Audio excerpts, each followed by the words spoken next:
Hello. Hello everyone. I hope you can all hear me. Hope we're all doing well. The vaccine haver is logging on.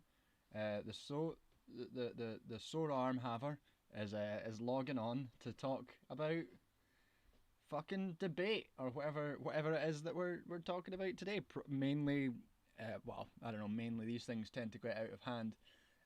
Let me know in the chat if you can hear. I'm always worried about whether or not I can hear. People can hear me. Uh, Looks like it, according to my OBS. Um, yeah, so here, welcome to this week's stream, where we're going to talk about. I'm very quiet. Okay, let's see if I can turn myself up. Give me a second. Uh, I have the slowest computer in the world. It seems to be as loud as it goes. Hold on. Good evening, Mithril. Thanks for joining. Let's see. I'll try another way to turn this up. It's always fun to get the technical shit going on. Early on, just making sure everything's nice. I should have tested this stuff before. I literally just had my dinner. Let's see, where is microphone stuff then?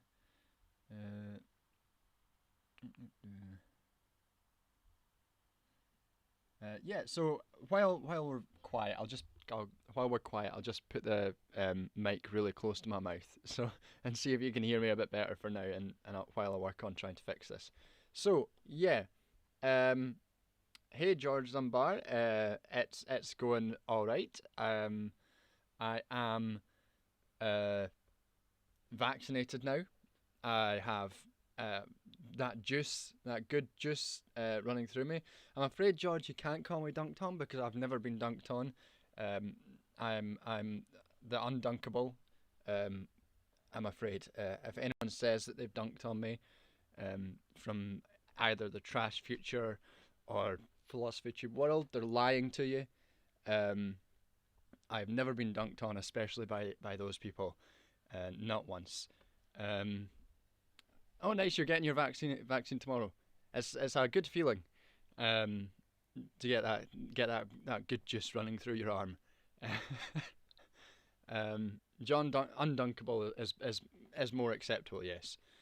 Let's see if I can try and get this microphone to be a bit louder. So yeah, today what I thought we'd do is, first of all, go through the last video, which if hopefully everyone in the chat's watched. If they've not, stick around and we might talk about it. You'll probably still get stuff from listening to me talk about it and hearing what chat has to say. Then I think we're gonna talk a bit about what my plans are for the next video, because they're loose and not, I've not got a firm topic for the next video yet, which is a little bit worrying. I normally have a idea what I'm going to talk about, but at this point, hey, so let me. Oh God, sorry. Elise Eilish Anid Salif. Sorry, I couldn't quite get the full name there. It's all jumbled up close together. It's hard to read. Sorry. Thanks for joining me. Hope don't just run out if I immediately fucked up your name. Sorry about that. Let me see. I'm still trying to figure out how to get this audio to be slightly louder. It's as loud as it seems to go on the on the. so I swear if half of it is just how just the all looking in one stream. Oh, we're in hell. Oh, here he is. We're in hell. Coming to fuck up someone else's stream. There he is. Who does he think he is? That he knows we've got beef. He knows what's gonna happen if he comes in here, and here he is, just fucking around. He's not banned because we don't ban people here. This is the marketplace of ideas, and I'm happy to debate him at any time, of course. Um, earlier, Weird in Hell said earlier. I said you live under a basketball net and it's raining dunks. Um, that's a really good one. It didn't show up. I didn't see that. No. It must have just been like too low. The quality of the dunk must have been so low that YouTube thought, "Fuck, that's such a low quality dunk that I won't even need to show it in the chat." So good job. Fucking beef. I've lost track of what I was trying to do. It's worse when you misread dunks as ducks. I would sit under a basketball net and have a rain of ducks falling on my head. That sounds great. Fuck, I can't find where to fix this volume at all. I think I'm just gonna have to talk. I think you're just gonna if it's quiet, I think just gonna have to turn up your volume on your whatever you're listening on, and I'll try and shout loudly into the microphone and see if that helps. So, with that in mind, and with We're in Hell poisoning the chat with his discourse, I guess we should probably just start on discussion of the last video. God damn, my computer is the slowest piece of shit in the world. It's just fucking. It runs on Steam. How am I still functioning with this thing? Oh, you want to put up a picture? Yeah, it takes 5 minutes to load it up. Come on. Jesus. You're planning on coming to the UK next summer, and when you do, it's on site. I mean, if you want, we're gonna have to film it and make content out of.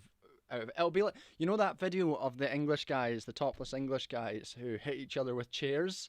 That's what we have to reenact.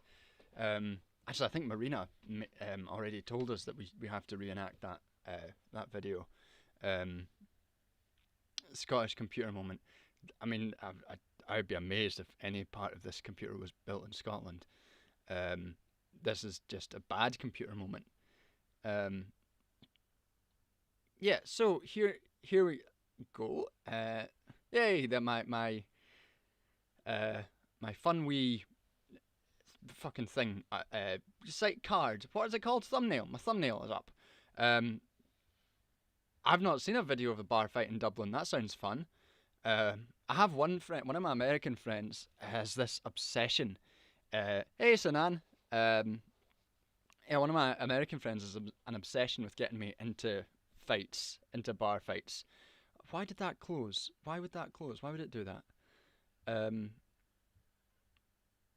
Fuck, I don't know why that happened. One of my American friends has a obsession with getting me in a bar fight for some reason. I think because she realizes that I would not do well in a fight, because I'm just so gentle and kind. Like being in a fight, I guess what I've relied on all my life is people just not wanting to fight me. And if suddenly someone wanted to fight me, I might be fucked in that situation. Hey, Relic Souls, hello from California. Cheers, and welcome to this stream where I awkwardly talk through stuff about the last video, where chat distracts me about various things, usually trying to dunk on me because, when you're undunkable, you get lots of young pretenders coming up trying to think that they can dunk on you. And they obviously can't. It's kind of sad when they try, but, it's fun to let them watch. So join me, Mr. Duncan, in the bar brawling dojo. Exactly, that's exactly it. Chat is 100% correct there. So let's get started then. So for all who saw it, the last debate video was generally pretty pleased with that video. It was an absolute fucking bastard to write.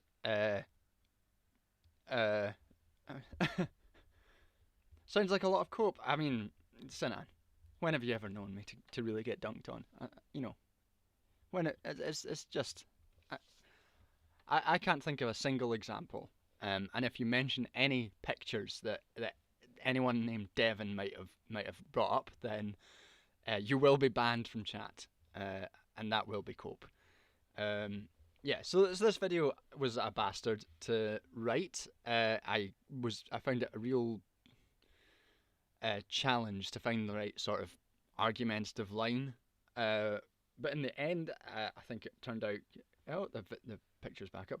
The end, I think it turned out quite well, and had a few like people, even like online debaters, sharing the video, which was funny because I didn't see them sharing it and then going, I watched this, I will now stop doing debates, which kind of implies something limited about the entirety of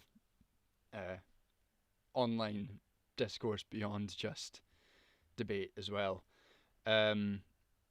No one's asked me to debate them over it yet, which is nice. I was kind of expecting someone to someone to argue that I should debate them over it, but that's not happened yet. I had Basti in my mentions yesterday, trying to say any particular debaters I was happy to see sharing it. I mean Hans shared it and was kind of quite nice about it, which was nice because I know he can be very liberal in his approach, and he's very in with the sort of Vosh style socialism done left style people, and those are two people I specifically dunk on. He's a little bit of a melt. Yeah, Stephen Chowder, Chowder. It's Chowder, not not Chowder. Stephen Chowder stopped debating specifically because he saw my video on it, and he's now, him and Ben Shapiro are now converted to international communism, and I know they've got a lot to make up for. They've got a lot of work to do, a lot of atoning, a lot of deprogramming all the people that they've programmed to the right. But I'm really glad to have Comrade Shapiro and Comrade Chowder on board with international decolonial communism. So welcome, comrades. Thank you.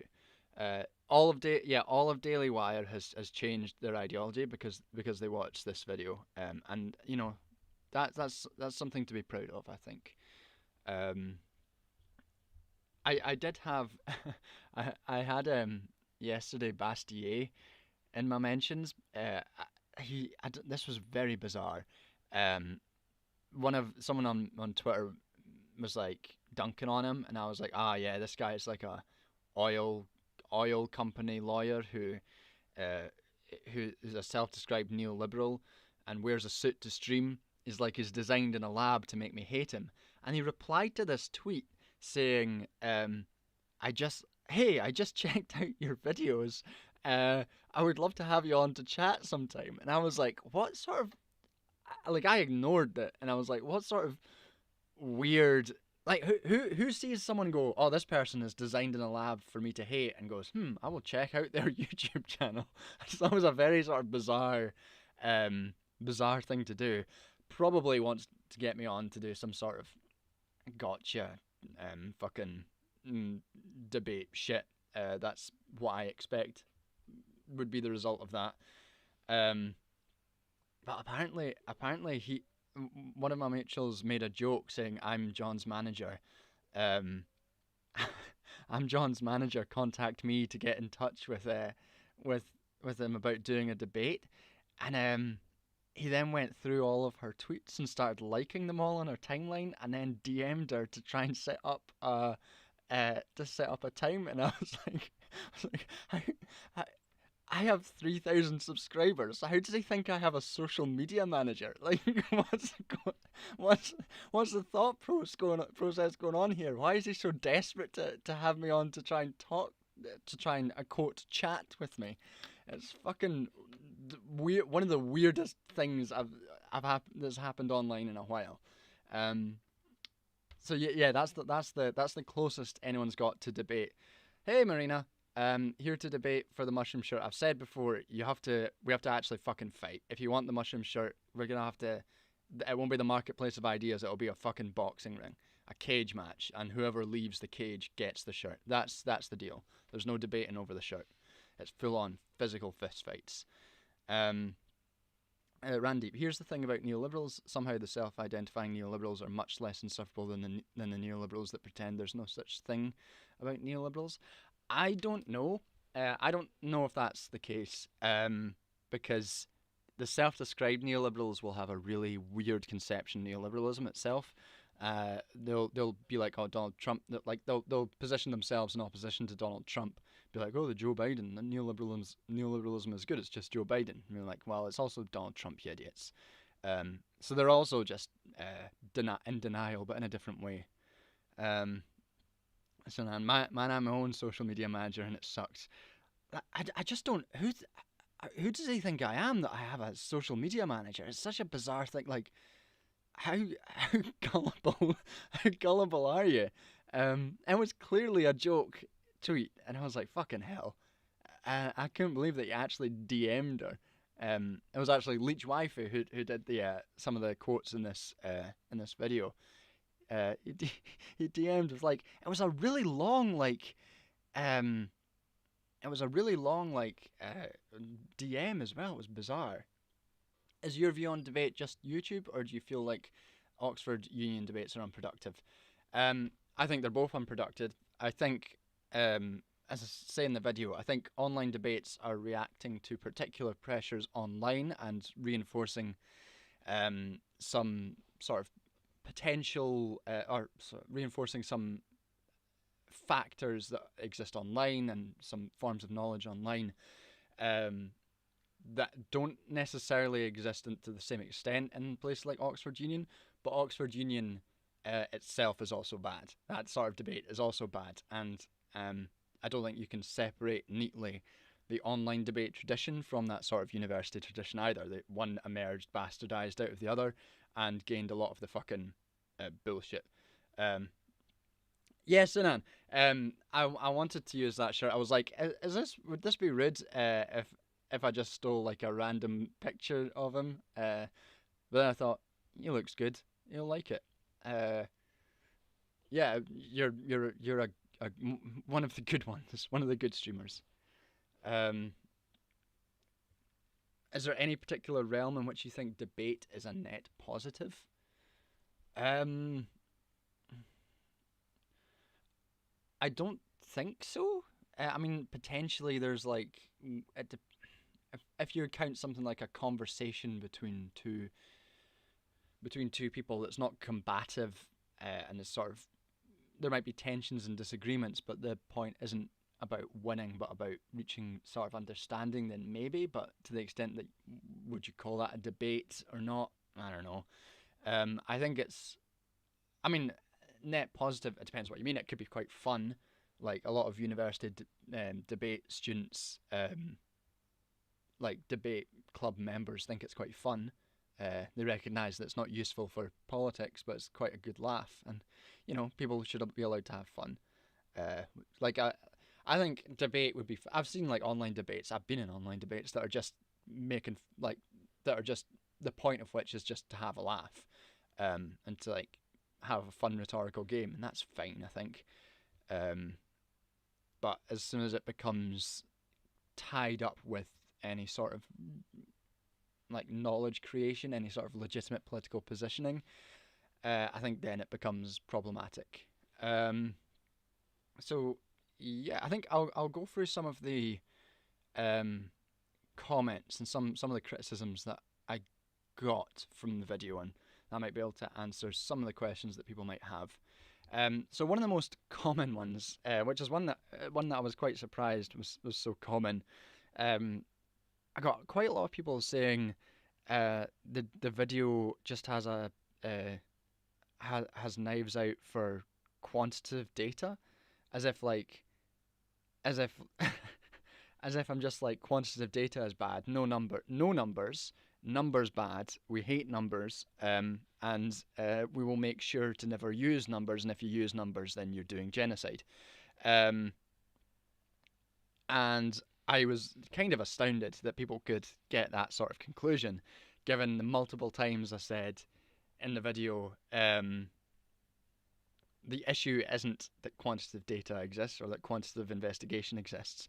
It's the elevation of that form of knowledge above others that is the issue. The viewing of it as more legitimate, and the sort of pseudo rationality and pseudo scientism that breeds. And yeah, so it's not quantitative data in itself in the abstract, but quantitative data as elevated to be more legitimate that is the issue.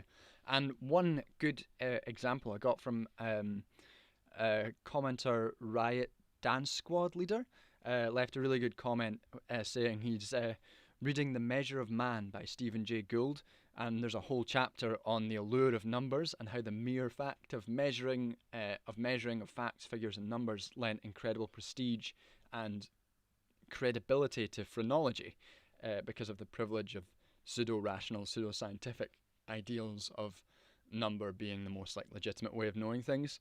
I think that would have been a really useful thing to have brought in if I'd read it and heard of it, because I think it's linked.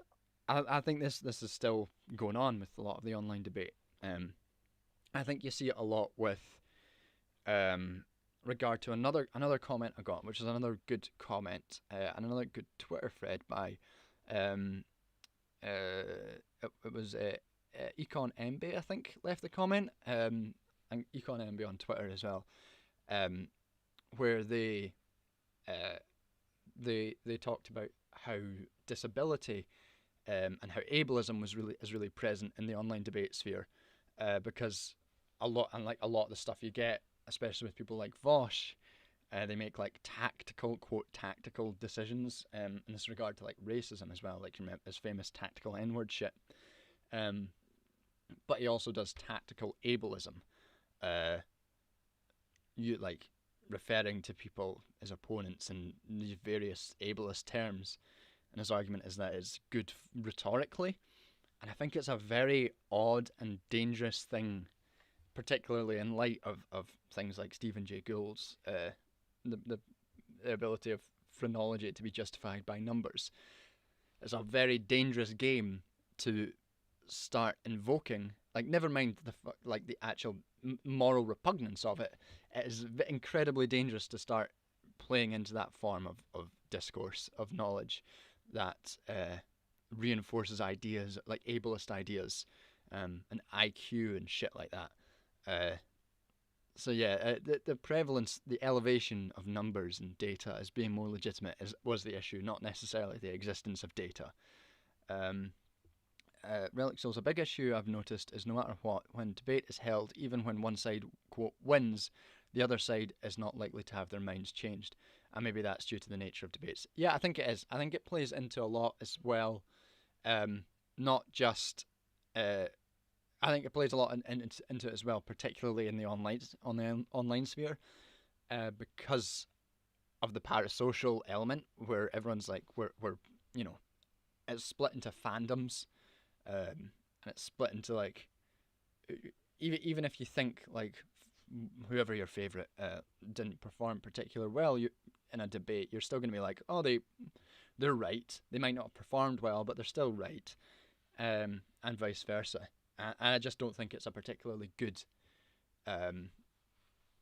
way to frame it. And I think even if people come away from my video and they're not necessarily on board with saying all debates are bad, what is useful is that I think a lot of people will still go away thinking parts of it were interesting. Some people won't. I got a comment from one Jesus Christ, who was less than impressed by the video, but I have a suspicion it wasn't the real Jesus Christ. But yeah, if it was, I'm sorry, Jesus, but I think you're wrong. And if it wasn't the real Jesus Christ, stop impersonating Jesus to comment on my videos. It's a bit weird. Yeah, so I think that you can get stuff from the video in a more open way than Jesus Christ, the Sinanzalt, yeah. Even if you disagree with the overall point of the video, I think you can still take a lot more way than you can if it's in like a combative debate sphere. Sinan saying, I intentionally tried to move away from just using numbers because of my very STEM brain, because of my education.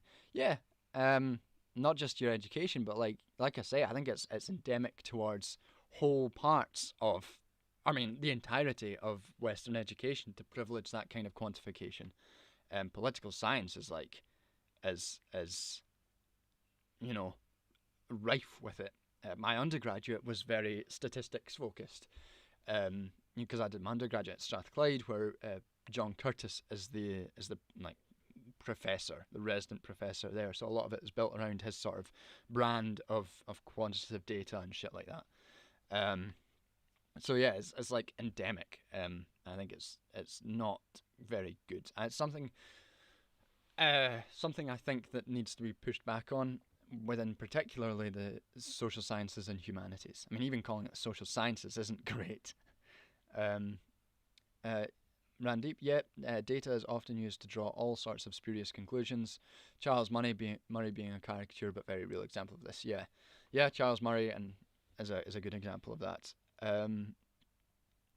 Mithril I can understand dropping out of uni because of compulsory statistics. I hated the quantification. I hated statistics as well. The privileging. Well, what's that? Peter Erickson. The privileging of data and quant stuff so far precedes the existing of computers. Yeah, I mean, I think it goes back to Enlightenment thinking, and obviously, like I say in the video, goes back to particularly Descartes, and you know the style of thinking that he sort of kicked off. That was another criticism I got. Was that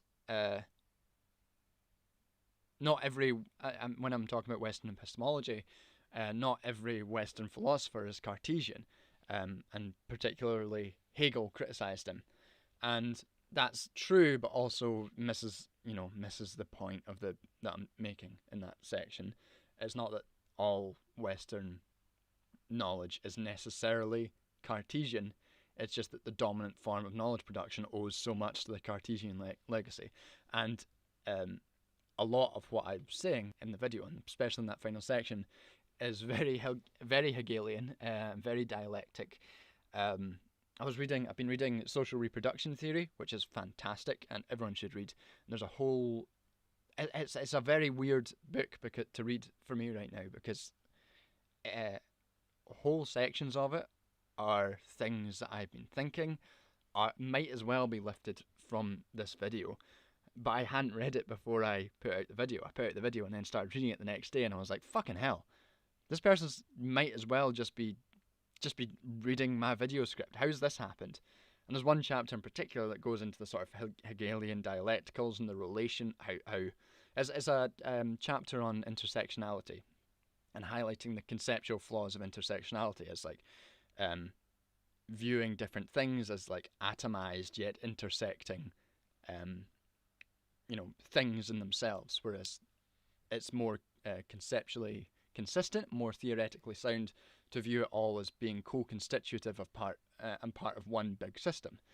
And like that's a bit where I was talking about when I pointed out that Destiny clip where Lance from the Serfs is saying, oh, you keep trying to make me say, is it X or Y? Is it X or Y? But it's all part of one thing. And Destiny is saying, yes, but it's lots of single things making up one thing.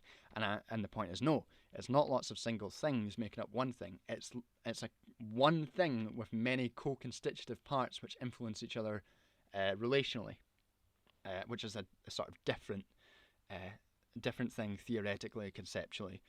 And that's very Hegelian. It's also consistent with a lot of decolonial thought, which is, as I said in the video, did I say this in the video? A lot of decolonial thought doesn't view things as being, quote, like ontological, as like made up of singular thing, but like as relational as well. So yeah, the point what was the point I was making? I've just rambled about Hegel for a minute and forgotten my point.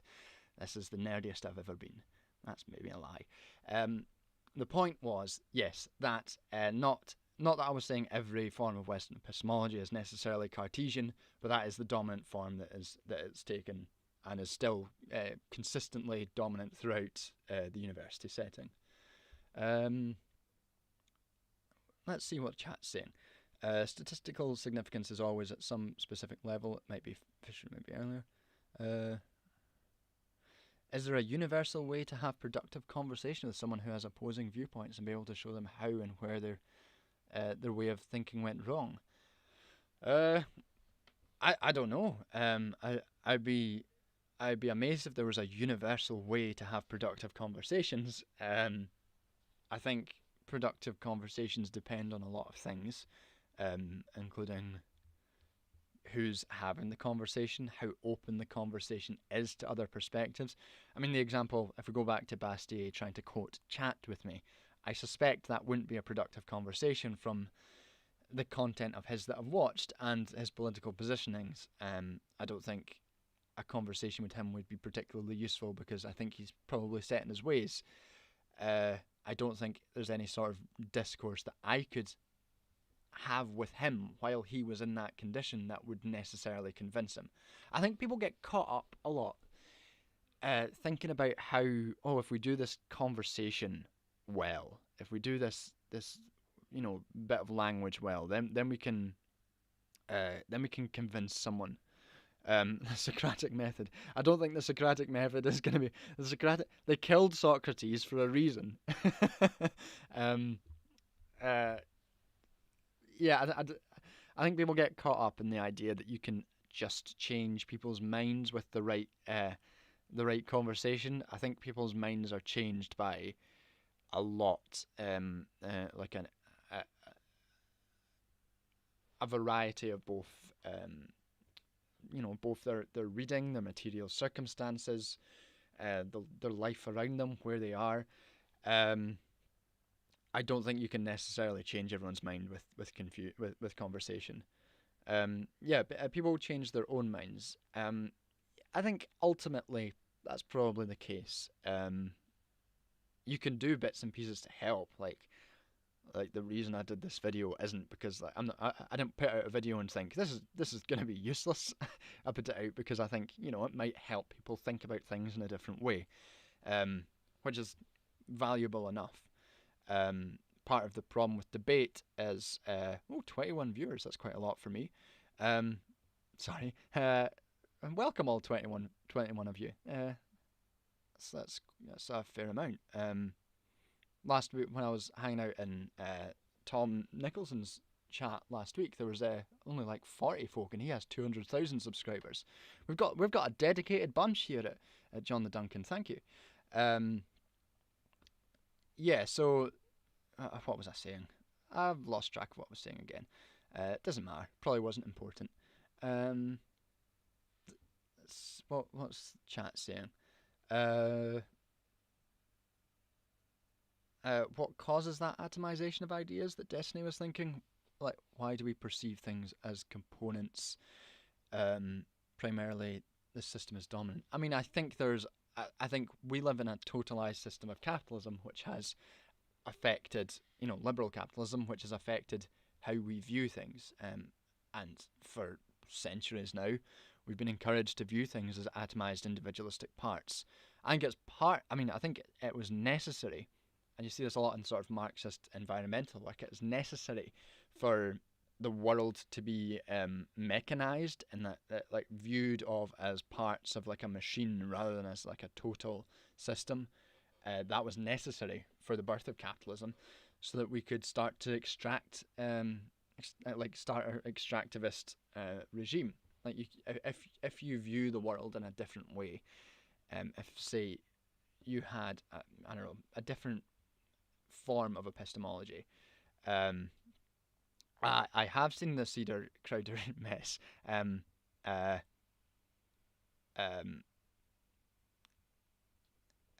have seen the Cedar Crowder mess. I can get to that in a second. So our entire political, economic, philosophical system has been pushing us to perceive. Oh, sorry, I just burped. Like I said, I just had my dinner. Has been pushing us to perceive the world and things in it as being atomized, as being individual parts of a great machine. And it's hard to move out of that.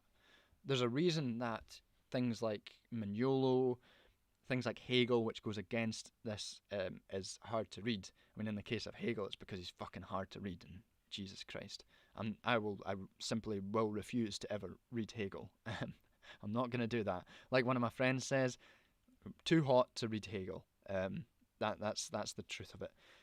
But Mignolo is a much better writer than Hegel, and is still incredibly hard to understand because the entire purpose of his writing is to try and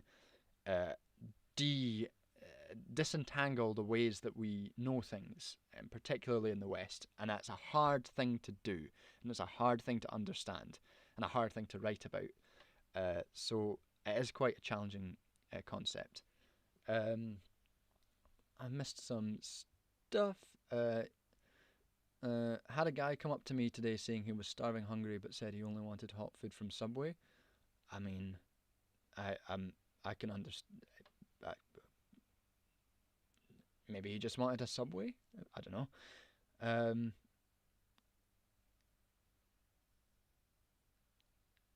What's people saying?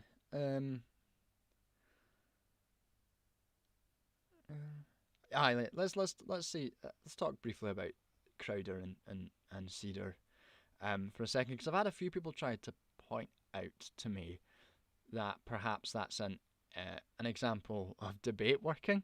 I think the problem with that argument is, firstly, God, stop disappearing, picture. The problem with that argument is, firstly, that wasn't a debate in any meaningful sense. That was a prank. It was a very funny prank, and it was very funny to see what's his face, Stephen Crowder, with his big gun holster, essentially shit himself on screen. That was fun.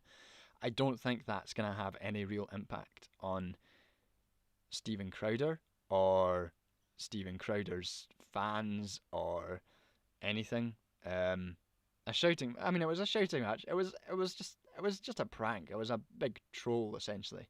It's funny that Stephen Crowder's so scared of Sam Cedar that he watches his show. It's just funny. I don't think it's useful epistemologically. I don't think it proves anything about the usefulness of debate at all. Yeah, so that would be my my takeaway from the Crowder stuff. That it's funny. It's just funny. Not much more to it.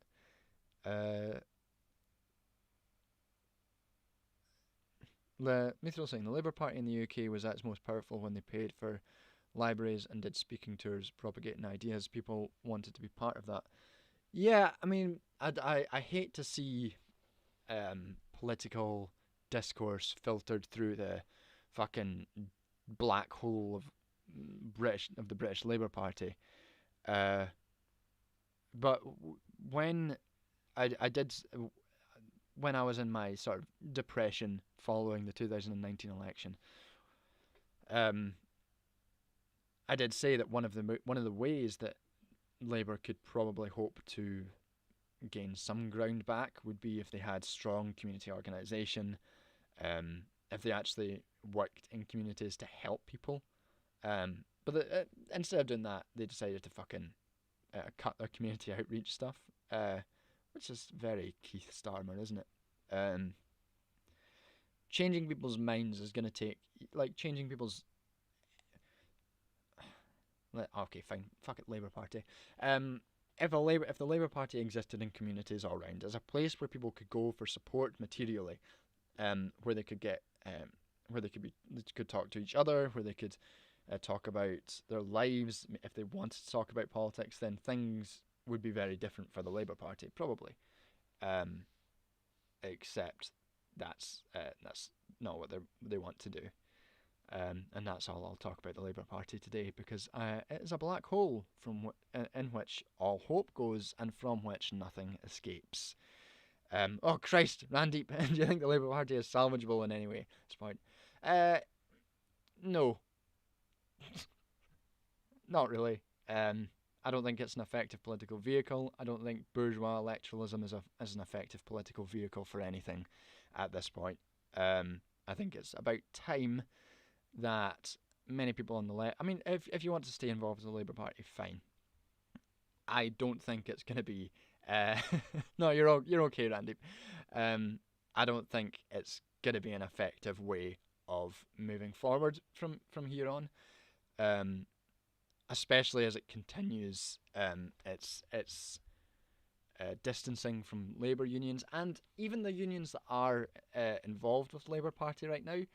Big unions which often have less of a strong role in opposing capital. A lot of the big labours, a lot of the big union rights right now, Unite and stuff like that, are as much just parts of facilitating capital as they are opposing it. And I think that's a big problem with both labourism and British trade unionism. And I think both of those things are going to be limited in what they can achieve. I think as much as we can do in the global north to affect any kind of radical change is going to be, I think is going to be. I can talk about this a bit later in relation to the next video.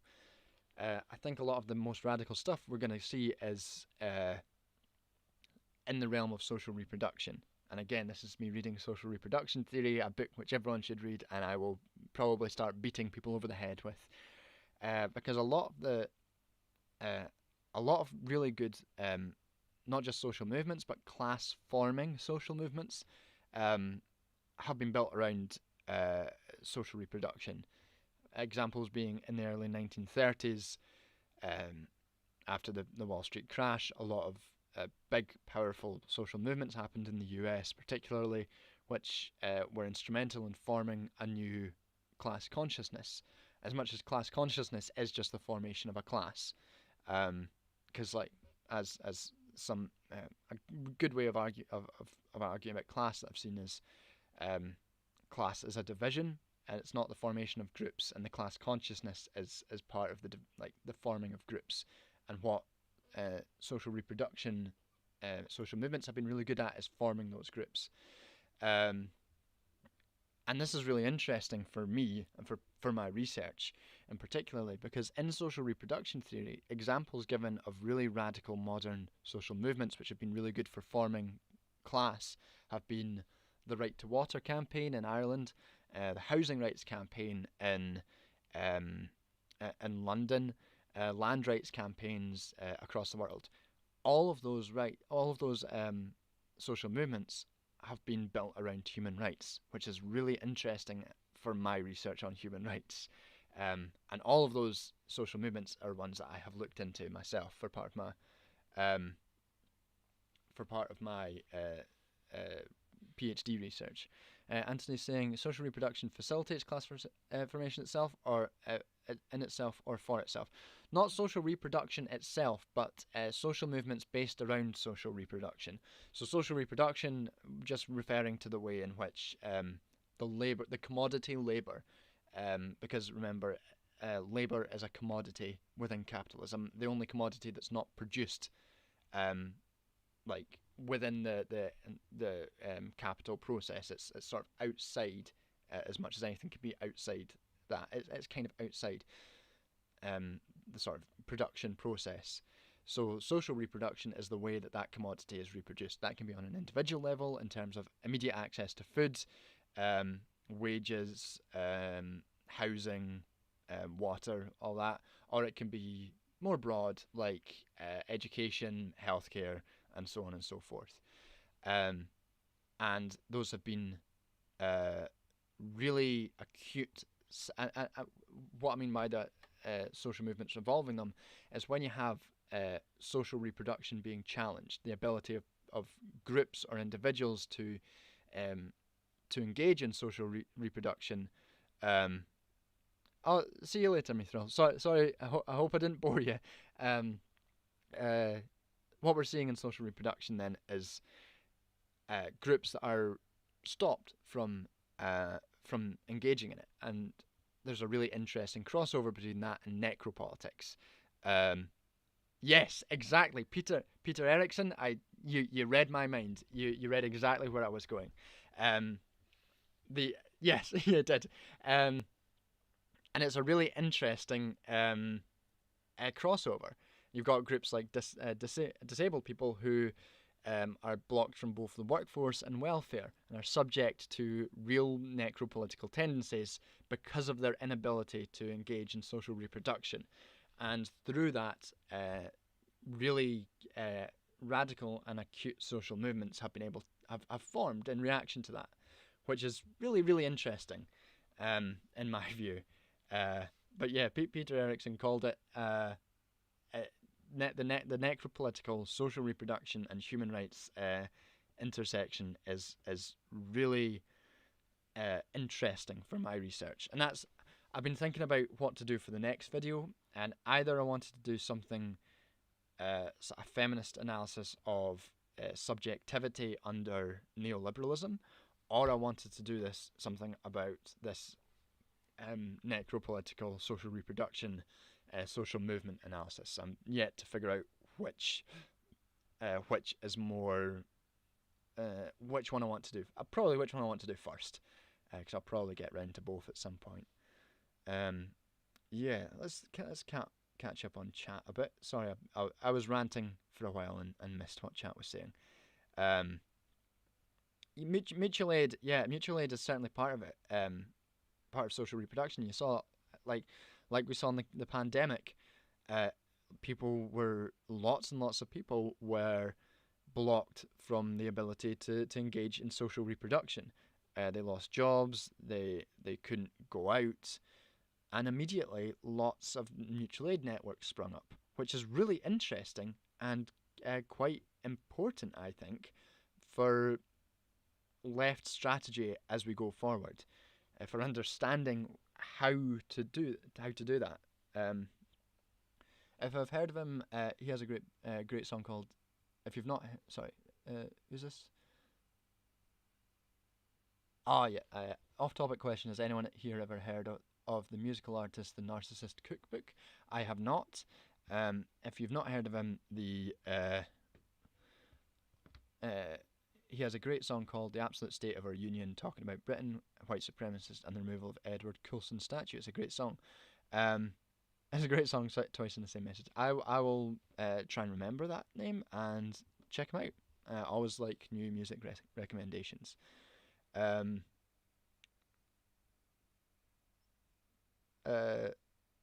Yeah, so I guess we'll return to some of the other criticisms of the video which you wanted to deal with. There's one that I got a few times. People saying that lots of people go to the left because of debates, and I can't deny that some people do.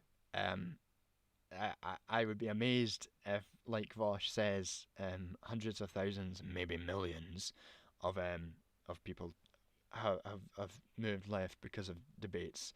But I assume some people have. What my specific point is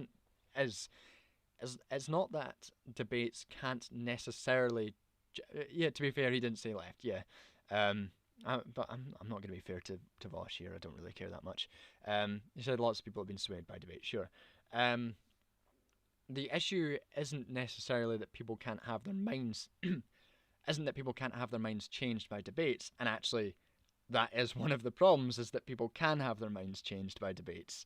One of the problems with that is that debates don't have much relation to good knowledge creation, and that they reinforce all these particularly negative ideas about how knowledge works, and can have a negative impact. So stopping doing debates doesn't necessarily mean we stop trying to get people to move left in their views.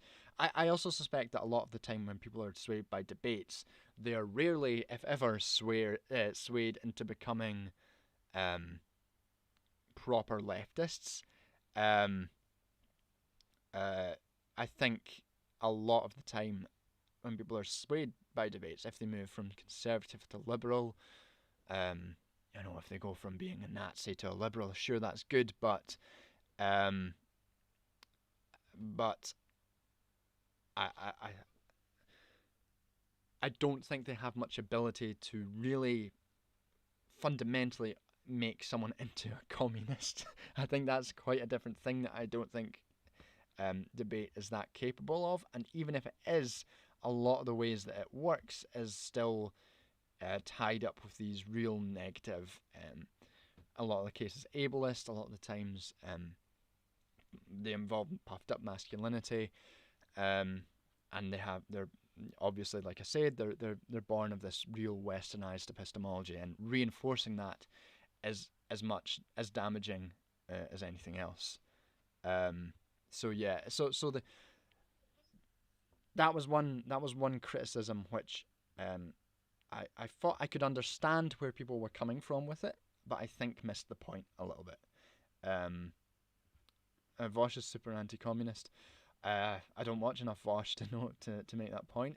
He just seems a bit sort of liberal. You know, advocating for Joe Biden with Lenin is undeniably very funny. Oh, thanks, Relic Souls. So yeah, let's talk about like masculinity then, for a little bit, because that's something that I did miss out on, and I'm disappointed that I missed out on in this video, because so much of this sort of George Dunbar aren't communism and socialism synonymous. In my mind, I there's whether or not you want to get into fucking 80-year-old, 100-year-old fucking Bolshevik versus whatever else arguments about some sort of conceptual distinction between communism and socialism. I don't think there's any real meaningful distinction between those words. I think you can use them interchangeably and it's fine. Yes, but also no. Some people use it to refer to specifically that socialism leads to communism thing. Is I don't know, that is a very to get into sort of theory stuff. That's led from a sort of higher stage communism versus lower stage communism thing, which has a lot of like theoretical and political baggage with it, and it's not something I necessarily subscribe to. I don't think it's a particularly useful way to look at it. I'm not going to get into discussion about what Vosh's general political tendencies are. I don't care enough.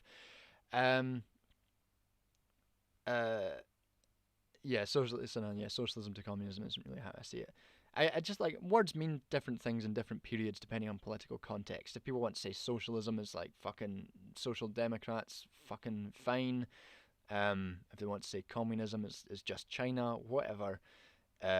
What we want to do is a specific thing that is different from both of those things. And if you want to get into some sort of semantic argument about whether socialism and communism are synonymous, I'm not going to engage in that because I don't give a shit. Let's talk about masculinity. So much of debate, and this is so obvious. I can't believe I didn't bring it up at all in the video. So much of debate is built around this puffed up masculinity, and so much of it is like, I mean, you see it a lot. You see it like Vosh dunking on folk, Destiny dunking on folk. The sort of ways in which patriarchal ideals of how to do knowledge as a competition is built up with particular ideals of masculinity. And it doesn't necessarily mean that everyone engaged in these sort of behaviours as a man at all, but rather that these are particular dimensions of patriarchy which are particularly amenable to toxic masculinity and toxic tendencies within debate. And I think that's a really important point to have brought in. And I think me not bringing it in is probably a good example of what I was talking about earlier in the video of standpoint epistemology, and just not recognizing that sort of knowledge not being as immediately accessible to me as it would be to, a woman who has to exist in these spaces, who would obviously point to the masculinity factor much quicker than I would. So in a way, me not mentioning it was a good example of something I was trying to demonstrate in the video, and therefore it was okay for me to not bother, not remember to put it in. Creators such as Philosophy Tube and ContraPoints are putting in some pretty good work to try and take away masculinity being a powerful factor in debate culture. Yeah, well, that was that for a while. Abby was anytime I tweeted my annoyance with debate culture, Abby would just reply to me saying, if only there was a YouTuber who'd specifically built her channel to not be built around these sort of tendencies, that would be great, wasn't it? I think she went to like fucking 4 or 5 of my tweets complaining about debate culture, just saying that, which is true.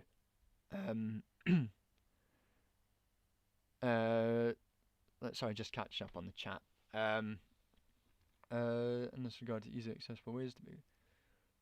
Always when I hear people discuss advanced theory, I wonder how can we make it accessible to people who doesn't have the privilege to study, and in this regard, easily accessible ways like debate can be useful.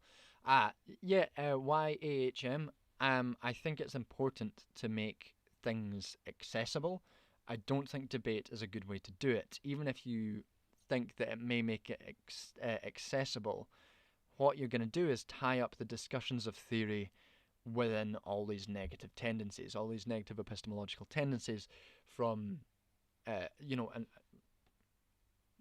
tied up within the entire format, the parasocial element, the masculinity element, the ableist element, the Western epistemological element.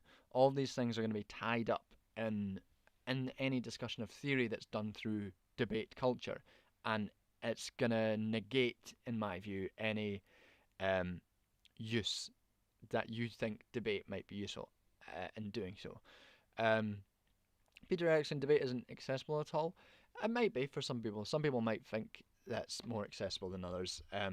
I would say if there's certainly an issue of online content not being accessible enough. You see it sometimes. People drop in. I think there's a tension between making something accessible and then patronizing an audience. I've seen some people complain about that with some folk who are like, don't patronize us, try and don't simplify these concepts to such an extent that you patronize us, and I understand that tendency as well, and I've been guilty of that as well. I think I was guilty about it in this, and talking about the Cartesian dilemma, which also some people picked up on. So I can understand the tension there. It's a difficult tension, but I don't think debate is a useful way of dealing with that. One thing I think mentioned in a comment or on Twitter or something was the language issue too. What do you mean specifically the language issue? Do you mean like the foreign language issue? The privileging of English in these in these platforms, because that's another thing I want to do a video about, is the privileging of English and sort of how that influences how we understand the world. Or do you mean like the language issue in terms of technical language? Okay, cool. The privileging of English. Yeah, that is an issue. I think that's something I indicated or tried to indicate early on in the video, and that a lot of YouTube creators are, the Anglocentrism. A lot of us are based in the West, and part of the issue, I mean, like, not saying that you can't engage with things outside of your particular sphere, but um,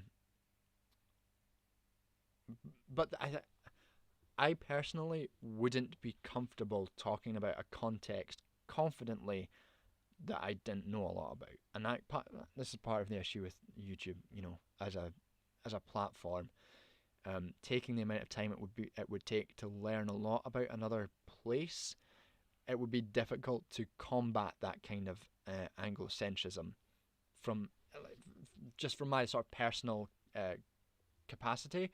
Um, it would be good if there were more, and I guess I'm sure there are lots of other channels that operate and then like outside the West and in different language spheres that do left politics. But I do think the biggest ones and the majority are probably confined to to the West, and that has particular issues with Anglocentrism and the use of English and stuff like that, which obviously has particular issues on epistemology, like I spoke about in the video. I think if English wasn't privileged, I'd be lost in the world. I feel too stupid to learn another language. Yeah, I need to learn. I should learn another language. It's one of my biggest sources of guilt, not learning another language. Yeah, so that's the end of my my notes on the video. That was a bit a longer discussion on the video than we normally have, which is interesting. That's quite good to have a good discussion about the video. I'm glad it's sort of more than any other video I've made. This had people watching it on stream and stuff, which was fun, and that was sort of made more of an impact than any other video I've made, which is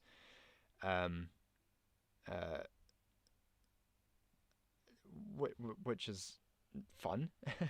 It's nice. I've been doing this for almost 2 years now, so it's nice to have some people notice.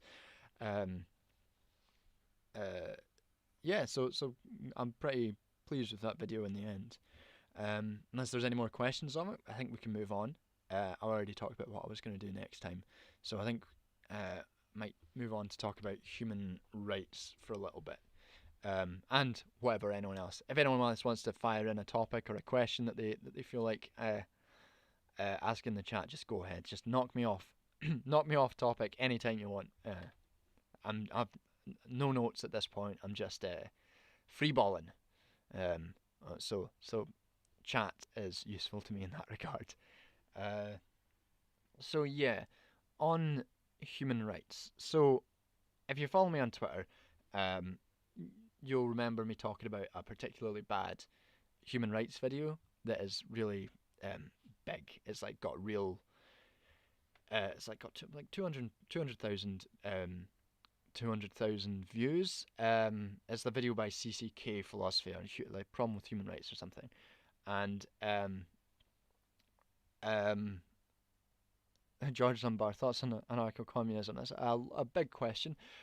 My general, first of all, I don't want to put out my particular ideological flavor particularly prominently, because I don't want anything I produce here to be labeled as, oh, this is, such and such thought versus such and such thought, whatever. So I'm not saying whether I'm an anarchist or not. I think you can probably conclude my opinions on various things through the videos I make. But I have a consistent thought that if you dismiss anarchism outright, if you dismiss anarchism outright, it's a very quick way for me to lose respect for you as a person on the left. If you view it as intellectually bereft or pointless or whatever, and you don't engage with what is a really rich and important theoretical and praxeological, that is like a practical theory of radical change, and that is my main view on anarcho-communism or anarchism, whether you want whatever distinction you want to make there. I'm not removing ideological content from my videos. I'm just not labeling it with any particular label. Um, and I think, and that's both an issue of saying I don't want people approaching content as a label. Um, I don't want people saying, "Oh, this is a video by an anarchist." I want people to say, "This is a video on a topic." Um, uh, I also don't have that strong particular attachment to any ideological labels, so I don't know what I would um, label myself as. I could probably think of a few. I don't think that's particularly helpful to label an ideology like that. Um, I think that might play into a sort of longer trend uh, in team sportism of left thought, which isn't to say that there isn't meaningful and practical differences and distinctions between different brands of. Yeah, I should label my political position as John. That's right. I am John, and this is what I think. Um, yeah, so that'd be my take on like the anarchist sort of question. I think that it's valuable um, a valuable and useful and important theoretical and practical tradition that we should respect and that we can learn from. And if you dismiss it, then you're being undialectical, which is a great insult to throw at people on the left because it really annoys them. What was nerd teacher saying? I think I missed this human rights take and may begrudgingly need to employ the use of lists to see things. Um, yeah, so the human rights thing was it's a bad video by CCK Philosophy on human rights, and I was initially sort of hesitant to talk about it, to like go like say which video it was because I didn't want to start fucking beef or anything like, um, especially because a lot of their videos I really liked and I thought were really good, but that video on human rights is a very I watched it again recently because Doe, who, you know, the streamer, um, was like, "What I really like that video. What are your I'm just what are your particular problems with it?" So I went through the video a few days ago. It's only like a 24-minute video, and I thought, this shouldn't take very long. I'll just watch the video, and already clipped and sent to ZZK. Yeah, get the beef going. Um, yeah, so I went through the video a few days ago, and with the intent of just like picking up things that I think are sort of factually not quite what is going on. Uh, you know, that it's the whatever particular conception of human rights, the particular development of human rights, and whatever.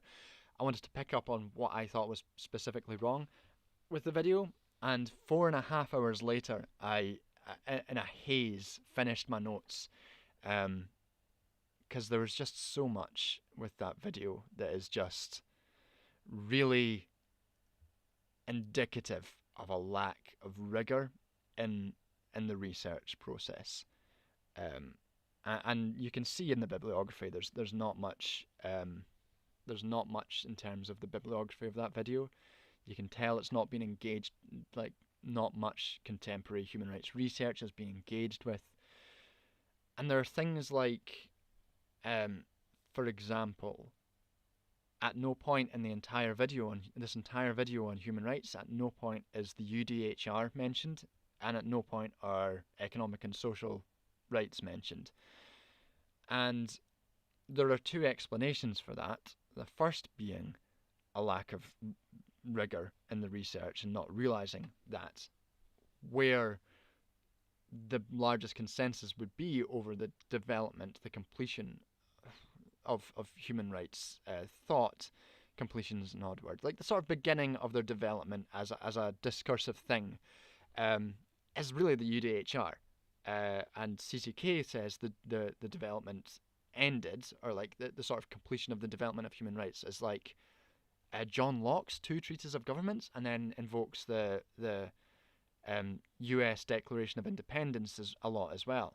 And it's very, very odd to do that and to not mention the UDHR or any of the optional protocols associated with human rights.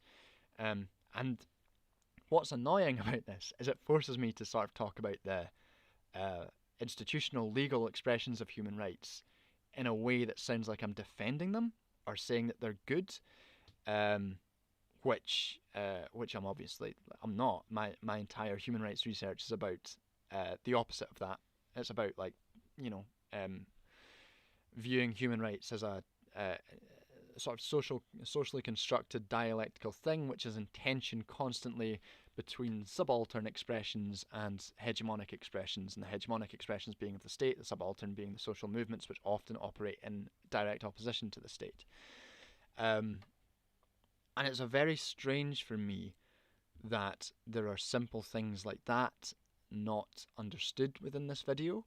There are some just weird factual inaccuracies, like referring to, at one point they say in the video, there is a right to humanitarian intervention that states have, which there isn't. It's just false. There is no, I don't know what that, my closest guess to what that could be referring to would be the responsibility to protect doctrine, which is I think once used doctrine, which is invoked, which can be invoked if a state can't uphold human rights standards as a justification to intervene within that state, and that's not good. But what it is not is a right, because it's just a legal justification that still has to go through Security Council or General Assembly approval. It's a very different thing to saying that a state can invoke the right to humanitarian intervention. And the issue with that for me is more than just pedantic. It indicates, first of all, within that video, that there is a lack of research rigor, and two, it gives the rest of the argument a kind of idealistic flavour, because if there is no structure which allows this thing that he's calling a right to humanitarian intervention, he is essentially saying that human rights ideology is a cause of intervention. And I know he doesn't think that, but that is the flow that the argument takes once you disentangle the sort of factual inaccuracies that are going on. I could talk. Like I said, it took me 4.5 hours to go through all of the issues of that video, and really disentangle all of the various problems with it.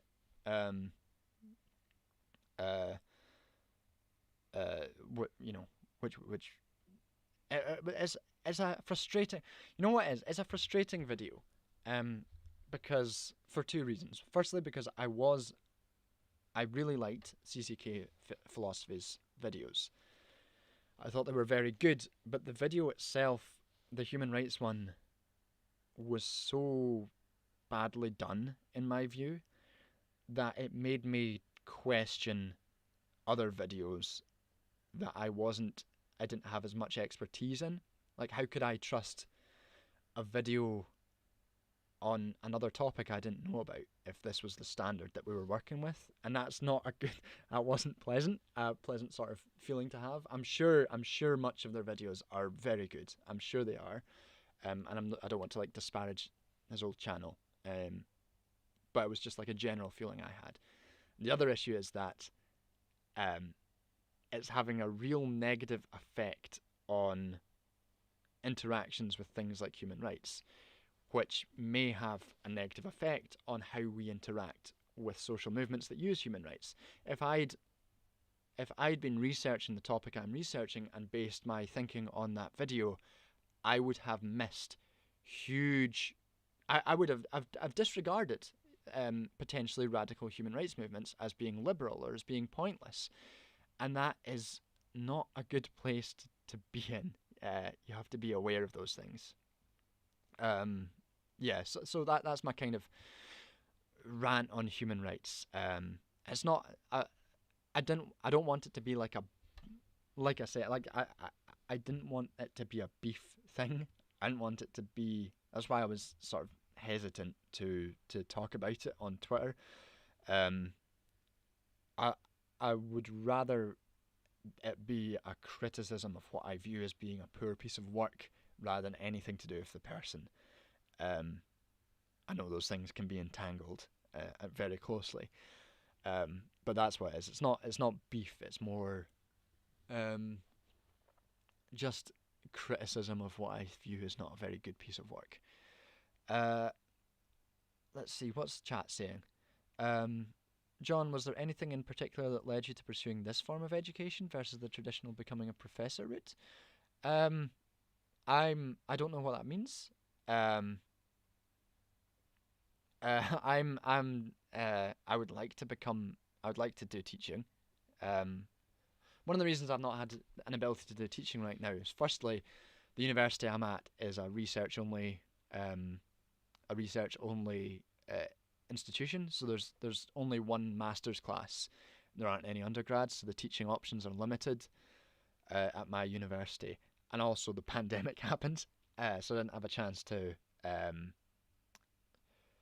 um, basically teaching online versus teaching in the university setting. No, I want to teach in the university setting. I would very much like to teach, but when I go back to London in the autumn, hopefully, I I'm looking to get teaching jobs. I I think stuff like doing this sort of stuff online is, I think, good practice. You know, that's actually one of the reasons I started this channel was because I wanted to get into teaching and I wanted to practice. I wanted to practice teaching. I wanted to get better at it. So that's one of the reasons why I started the channel. Um, I hope so too. If anything, because I will need the money to survive. Um, yeah, I would like to. I think I'd be. There are some academics, and there are some people that you meet when you're doing a PhD, who you know are going to be groundbreaking theoretical academics who are going to produce groundbreaking work and whose work will be cited in the future. I'm not that. What I think I'd be good at and what I would quite like to get into would be doing teaching. I think I'd be a good teacher. Um, I think I would enjoy teaching. Um, so, uh, so, yeah, I'm literally the bourgeois. Yeah. Um, I would like to get into teaching. Yeah, basically what I'm saying. Have I contacted CCK about it to make a collab? I haven't. I doubt he knows who I am. I've less than 5,000. I have less than 5,000 subscribers on YouTube. I doubt he has much time for a little boy like me. Oh, you think you'd be a good teacher? Would like come on stream and debate that? Of course, Bubble Boy. I'll come on and debate you about how good a teaching boy I am. John admitting he wants to be a Paul prof. Sus. I don't even know if I would get into being a politics professor. I think I'd probably end up being sociology. It's hard to tell. Maybe I'd be a Paul prof. Who knows? Fucking hell. In and against Paul profs. Have I make an introduction? um, nah. uh, I think if I ever got on with him, I'd probably talk to him about that video. But I'm not going to dive into someone else's world and be like, "Hi, this video of yours is shit." um, maybe. Um, yeah. So I hope I can visit you for drinks when you're back in London. I hope so too, Sinan. I'm hoping to go back down for a weekend next weekend to see a bunch of folk, which will be fun. But yeah, literally everyone in academia has imposter syndrome. Just because you feel like you can't produce groundbreaking research doesn't necessarily mean you can't. Yeah, I get that. I mean, I don't think I'm produce bad work. I just know that there are people who are very, very smart, much smarter than me, who are on a track which is exciting and groundbreaking. I think I can make particular progress in my field, hopefully, but I don't think I would ever be the sort of person who would be known for their their groundbreaking work. I think what I would aim for in a job at university would be to be a good teacher, and I think that is something which is undervalued within the university setting. So much value is placed on, hey Musty, thanks for joining us. Don't know how much longer we'll talk here. Been talking for a while. Didn't realise going for an hour and a half. We'll stick around for a bit longer. Yeah, so many people in the university are obsessed with prestige and obsessed with pumping out research, and the universities are as well, because there's a whole lot of issues with how the university quantifies research outputs to market itself, which is a big problem. I forgot I was on the wrong screen, and I don't think there's not enough focus on teaching, and I think teaching is at least as important in the university setting as producing research. I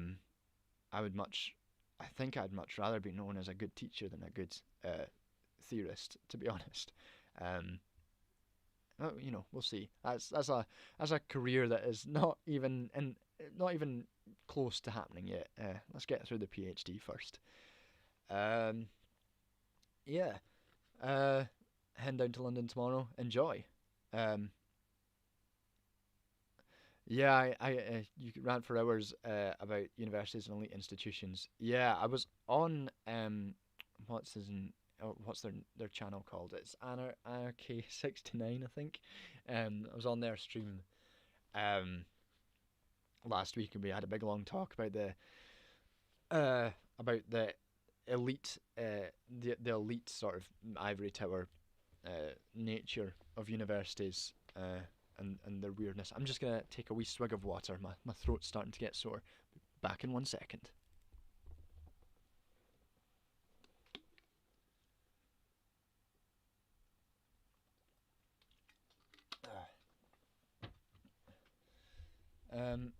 So yeah, in response to your question, was it Relic Souls who asked me? Who was it that asked me something about? Yeah, about pursuing this form of education versus the professor route. Hopefully both. And there are others like I know Tom Nicholas. He was also a PhD student and did a lot of teaching as well as the videos. I was listening to him on. I was listening to him and We're in Hell talk. Who? I'll find a way to bleep out We're in Hell's name next time when this video goes up. Because of course we're beefing, and it's just sad that someone like We're in Hell gets the kind of cachet online that he does, for being such a despicable human being, whom I hate. But I was listening to him and Tom talk, and P said I don't know how to get up the volume. I was trying earlier. It's as loud as it'll go on OBS. I don't know how to get it any louder. Yeah, no worries. For next time I'll take a look. I probably accidentally put the gain on the mic down in a mic setting, but I couldn't find it on. No, Randy, but it's from the video. Me and We're in Hell are pals. But we have beef from a joke from the video. Yeah, I'll have to shout more. My voice is kind of going a bit after talking for an hour and a half. Must is saying, John, what do you think of academia? I'm considering going for it in anthropology at UCL, but I feel like it's too pretentious. I'm still an undergrad at UCL, but I'm really confused. Any advice? Um, it is pretentious. A lot of it is pretentious, but if you want to do it, you should go for it. Uh, I I left academia for about 2 years between my masters and my PhD, and the conclusion I got from that was I want to go back. Um, I thought for a while that I wasn't like capable of doing a PhD, and then I met some folk who did ones, and they were like total dipshits, and I was like, okay, I guess I could probably do this. Um, the issues with academia are things like, well, first of all, getting through like a PhD. Um, it's not about smartness. It's not about being particularly uniquely genius or anything. It's just a dedicated, a dedicated, uh, a dedication to a topic, a willingness to go through and grind over this one topic for ages, um, and so that's the main thing about getting through a PhD. The main problem with academia as an institution in my eyes right now is the precariety of it, the increasing marketization of it that's making uh, getting a job there much, much harder. Funding's low, particularly in humanities and social sciences. That is all built on precarious work, precarious. Oh Christ, conceptual James, not him. Uh, Academia is all based on like precarious workers, short-term contracts, lots of free labor. It's outrageous, frankly, that journals don't pay. Uh, it's outrageous that so my first article has been accepted for publication in the International Journal of Human Rights, and I asked my supervisor when I was submitting it if I could get any funding to have open access, because open access research gets cited way more, and it's obviously much better for your career if your research gets cited. Um, but he said to me, the university won't even pay for won't even pay for lecturers' work to be open access.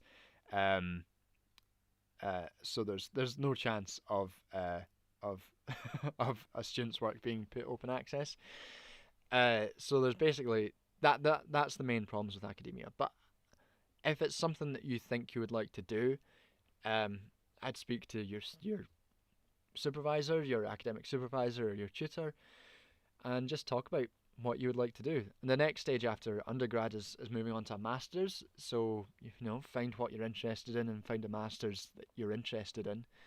And if after doing that you're still interested in going in the academia route, you know, good luck to you. And I don't think it's too pretentious at all. If it's something you want to do, then good, go for it. Um, yeah, Conceptual James, the world level expert in critical race theory, uh, where he I saw him today confusing the concept of intersectionality with critical race theory and trying to get a dunk off against Crenshaw, which is quite funny.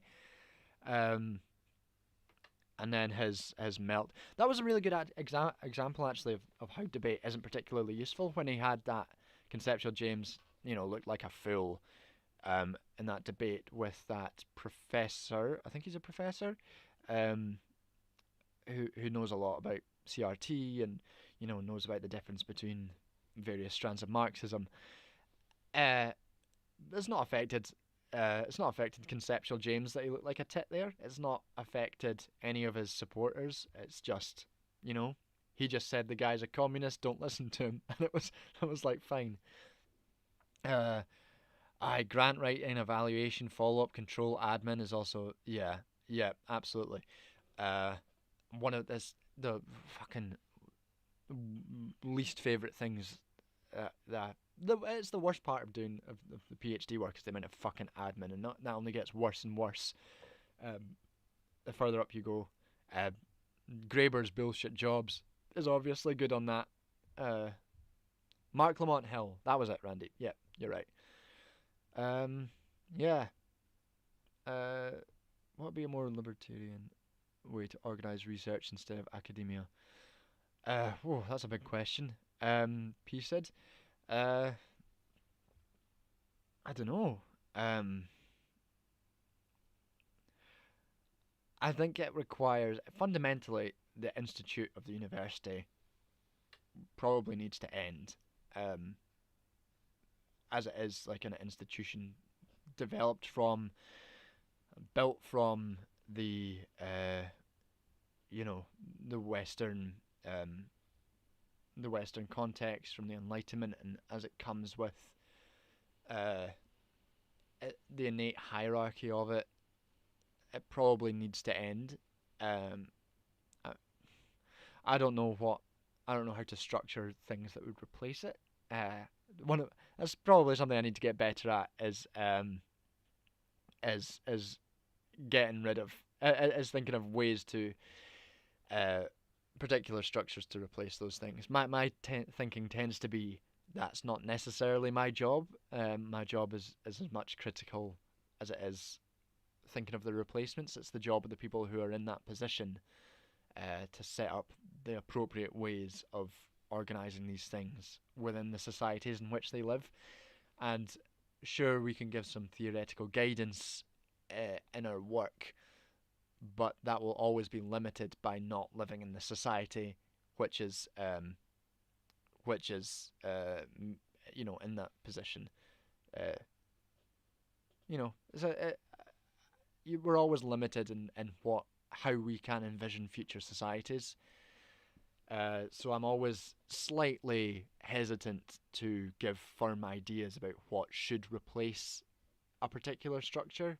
I think if we have clear criticisms of what the problems with the structure are, then whoever gets to that position where the replacement is being built, they can look to the particular problems. Yeah. So sorry, I don't have anything more insightful to say than that. Um, along with schools, yeah, as well. The school, um, again, going back to social reproduction theory, the school. Everyone should read. Everyone should read social reproduction theory. One of the authors in one of the chapters talks about the school in quite a critical way. Um, there's a really cool self-organizing left libertarian preschool in Thessaloniki. Cool. Um, yes, yeah, the option is right in front of me. We replace the university with a sea of streamers. It's because, of course, as we all know, as we're all aware, YouTubers and streamers are the political vanguard, and Lenin said that. He said, Lenin first of all said debate is the lowest form of discourse, but also YouTubers and streamers are the political vanguard. Lenin said that in his book, uh, Theories of Online. I've run out of Lenin references. Um, was Lenin a furry? Was Lenin a furry? Now that's can we look to Lenin to see if he was a furry? I don't know if would Lenin be a furry. I think Lenin at the very least would be a comrade to the furries. Um, you know, quite Stalin. Yeah, Stalin wouldn't be. Stalin would be very anti-furry. I think we can all agree. If we're all being serious here, Stalin would for sure be uh, anti-furry. He would persecute the furries, um, and really that is my main issue with Stalinism, is that he would have persecuted the furries. And you can clip that, and you can quote me on that. I mean, we know from Animal Farm that Lenin embraced his persona. That's right. That's right. Um, yeah, so we've sort of we've moved on to the bullshit section of the stream.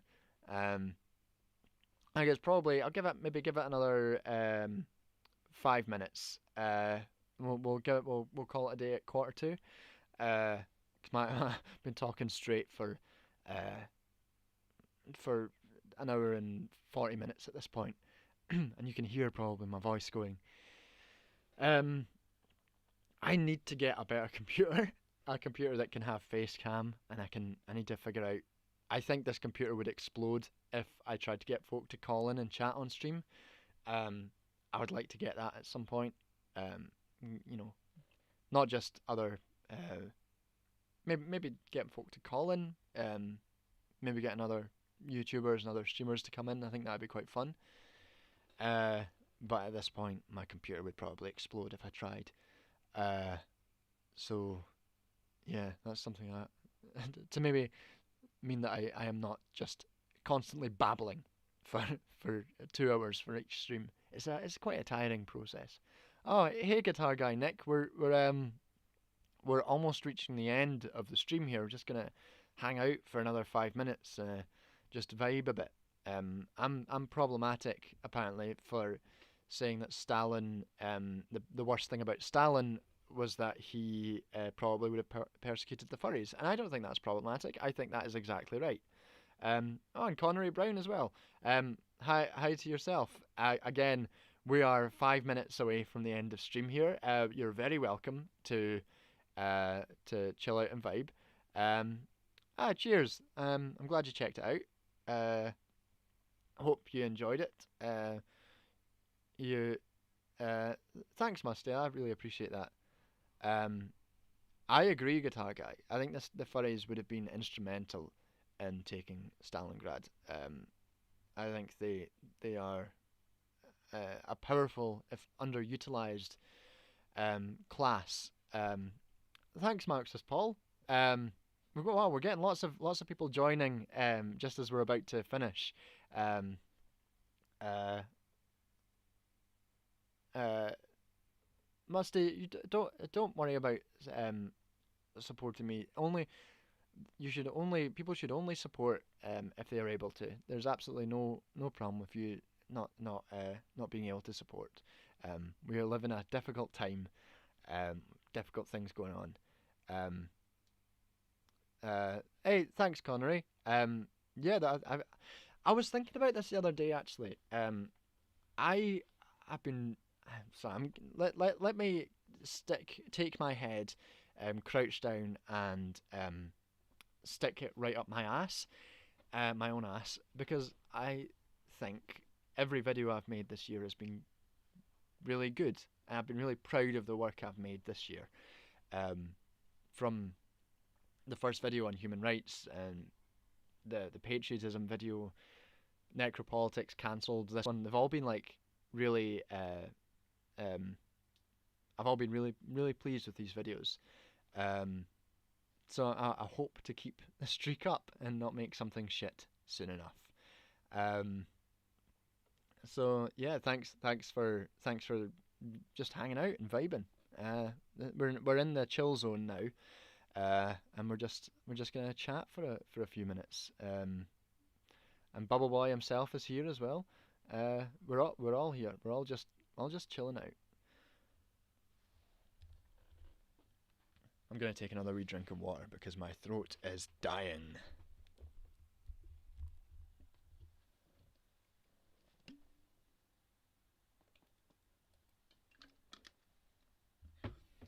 Well, and he said I doubt that. Now, teacher, it's fucking freezing in Scotland right now.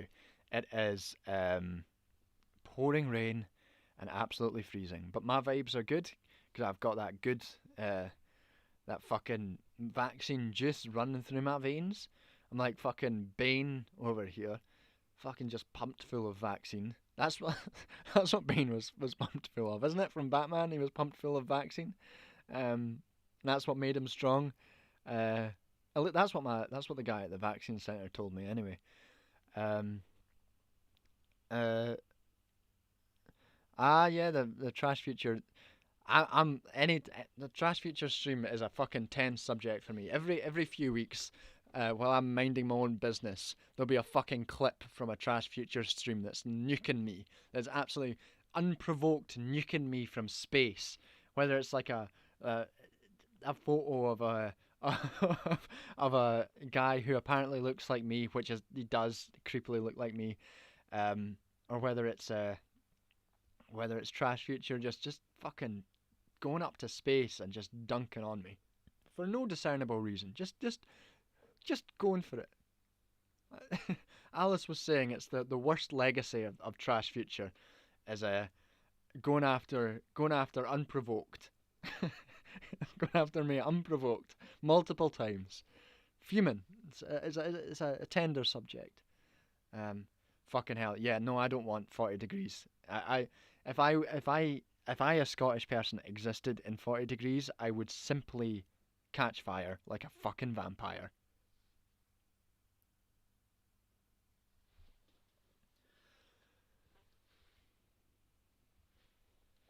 We need an anti-debate action squad on LeftTube. I think we can make that happen.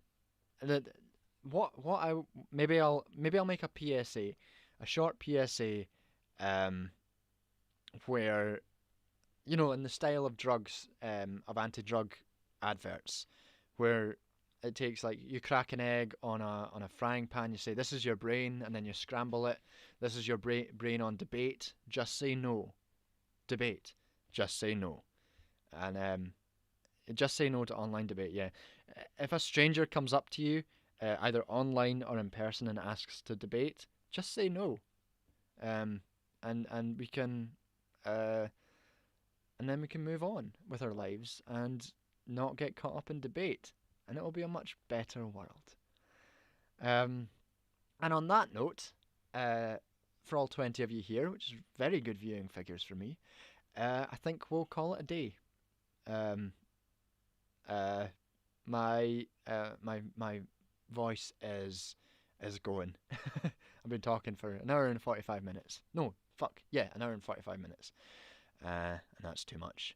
So I'll shove on the ending music and then and hang about in text chat for the next 5 minutes as people can filter out. Thanks for coming along, folks. This has been good. It's been a good chill stream. And if anyone says sees we're in hell, either online or in person, make sure to dunk on them or punch them. Don't punch them. Fucking that's too far. Beef them. Cheers, folks. See you later.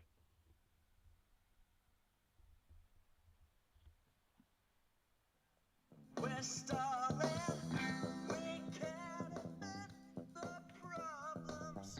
Just scrub your hands and walk away. Whoa.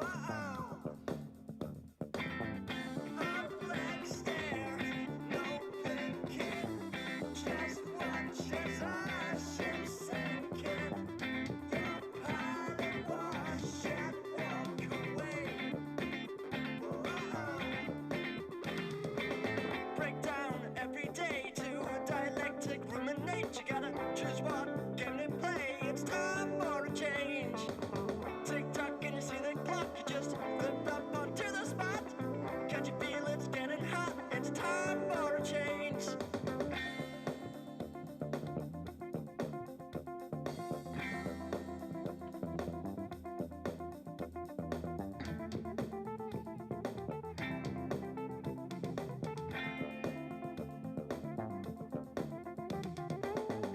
Take aim at the wrong target.